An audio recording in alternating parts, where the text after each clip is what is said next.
It's tabletop time! I'm Dave. I'm Jazza. And today, we're playing with this. We're not playing with it yet. But soon? But we are planning. Yes, we have a flurry of exciting videos lined up to come up in the next couple of weeks because we want to make the most of this box for you guys and for ourselves. You're a Sigmar player and collector.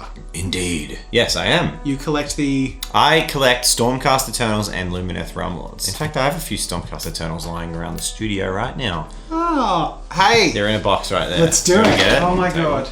This is sick! Hey, we're not just showing off sprues in this video. Yeah, these are some of my my Stormcast Eternals. Holy sugar. This one is cool. You like him? It's big. It's like the Titan equivalent. That is called a Lord Celestin on Stardrake. And that is the commander of my army. I like it. I want your army now. Holy sugar. I'm trying to be family friendly, can you tell? Yeah. We want to include all age groups into tabletop time. Sometimes we just can't help ourselves. So this is some Stormcast. This will be adding to the Stormcast, and I have to say I'm incredibly excited because I feel that this time is the first time that Stormcast Eternals have finally felt at home in the fantasy setting. It is very like, we also do 40k, don't you know? That's amazing. Yeah. Before we crack into the box, let's lay down the plan. Okay. So in this video, we're laying down the plan. We're also opening the box. It's very exciting. I haven't seen any of these before, and you obviously know what we're getting into. So we're sort of going to approach a few videos from both of our perspectives, one expanding Dave's army and sort of divulging with a little more experience, and the other with a little more chaos and jumping into it, because you don't have to know everything to try something out. So we're going to both do a video about a week from now, painting up our half of the box each. Then we're going to have a battle report. We're going to try and avoid breaking minis this time. Her head's falling off. It's completely severed. No. And this box comes with sort of a pre-constructed narrative story with several missions to play. So we'll at the very least dive into the first mission, maybe even two, and smash out some battles in the time of turmoil. There you go. Didn't know that was on the back of the box, did you? It says this is the time of turmoil. This is the era of war. This is the Age of Sigmar. That's the name of the thing, guys. So you'll never guess who Jazz is collecting. I already referenced orcs. It's like, I want a big one. I'm really excited though, because they look really cool. I love 40k orcs. I want to love 40k orcs. I don't know what it is. I think it's the culture. I think it's the big dummy cockney culture thing that just feels a bit like, I like cool, big, muscly green people like the Hulk. I'm gonna cop so much flack for everything I'm saying right now. Hey, speaking of cool stuff, we're gonna do as cool a job as we possibly can with the battle report. But as some of you know who have been here for a while, it's something we want to do more of, and it's something we want to put as much into as possible. So if you want to help us make that possible, our mini club is the way to do that. It's a Patreon club where sometimes we do weekly streams. Hey, you gonna stream when you're painting your army? Yeah, we can do that. I got a week next week. Sick. I feel like I'm gonna do a one-day paint job. Yep. So I'm gonna stream a bit of mine too. So Spicy. if you follow us on Patreon, you can join our private streams. We do a monthly mini review. So if you're part of the mini club, you can send in your minis, send in your questions, and it's a hugely supportive way to get us the funding we need to get amazing content edited and add special effects and get more people in and make more armies, all that cool stuff. It's going to be awesome. All that valuable sponsor stuff of the Patreon and me not opening a box is very upsetting. Should we do this jointly? Here you go. There's the first one. This is going to be a 59-minute video. and then the last 6 seconds will be the box lid getting taken off, and then it cuts. Just give it! It's a music box.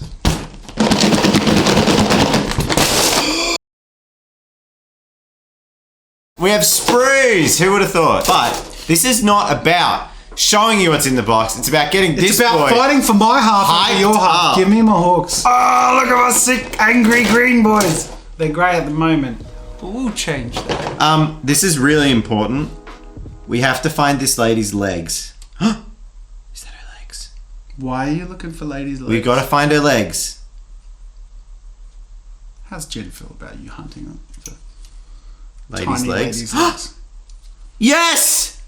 She's not wearing high heels. It's this is the first bloody one I've seen. They're always. Did you not know? Combat heels. Congratulations, Games Workshop.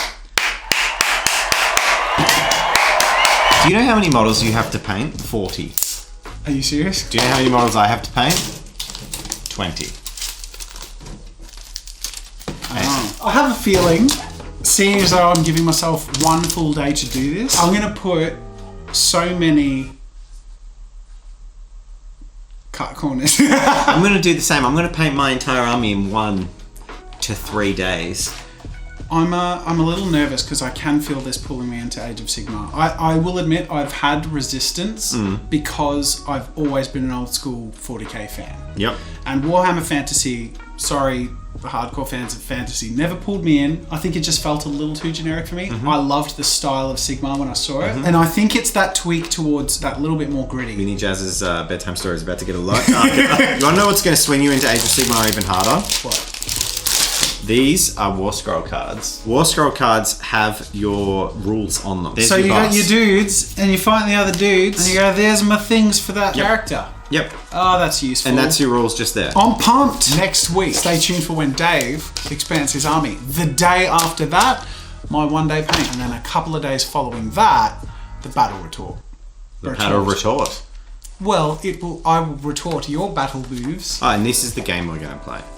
So this sets up the War at Amberstone Watch. And it gives you like your narrative, pages of like what happens. And then it should outline the forces.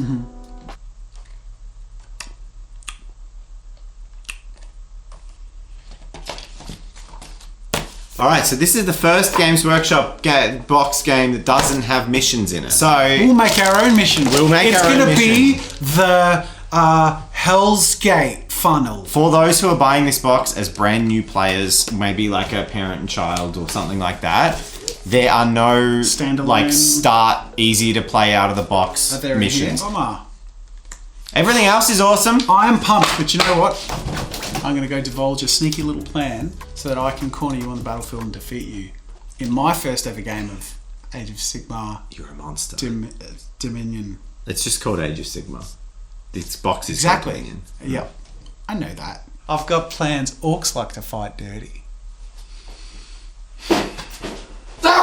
I had some time to duck away before the end of the day and build a couple of the models. The first model I grabbed was a Stormcast Annihilator. That's one of those big guys with the shields. In the lead up to the release with Games Workshop's previews, I must say that these were probably my least anticipated models. I'm not really a fan of the giant, chunky, big aesthetic with shields and armor. I think there's something a little static and almost golem-like about these models that makes them feel a little bit less dynamic than the other models in the army. I find a natural starting point for me is to go with the model I'm the least enthusiastic with first, so I can save up the ones I'm excited for. Building this model was a little bit awkward. It was the same Games Workshop design, which means it was very well manufactured, carefully put together on the sprue, but the way that the connection points worked on this model were a little bit confusing and a little bit strange. Limbs connect to the back of the armor and then the front, and then you squeeze it together, but there's a very scant glue points and it's not quite shown where to glue. So when you put it all together, it kind of felt a bit flimsy, like the arms were wobbling to and fro. It did have nasty seam lines in the shoulders as well. This is a pet peeve of mine when models clip together at the waist and then they have these seams across the top of the shoulder,